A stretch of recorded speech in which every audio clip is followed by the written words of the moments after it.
Good morning mga virgin and happy Monday! So for today's video, nandito ulit ako kala Ate Tanya and Tita Nori para mag-brunch.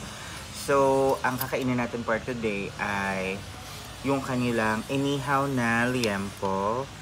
Ayan, chop-chop na siya. So lalagyan natin yan ng ano. Sasawsaw natin siya sa suka para power. Ayan. Talagang malasa kasi babad na babad sa mga ingredients. Tapos, hindi talaga tinitipid. Super masarap. And, syempre, may kapartner yan na gulay. Ampalaya. Ito yata ay ginisang ampalaya. So, marami siyang kasamang gulay. May okra and may kamatis din.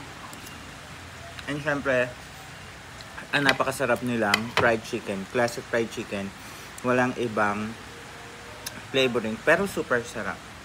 So, yun muna po na mga ka-virgin and happy Monday, happy eating, bye!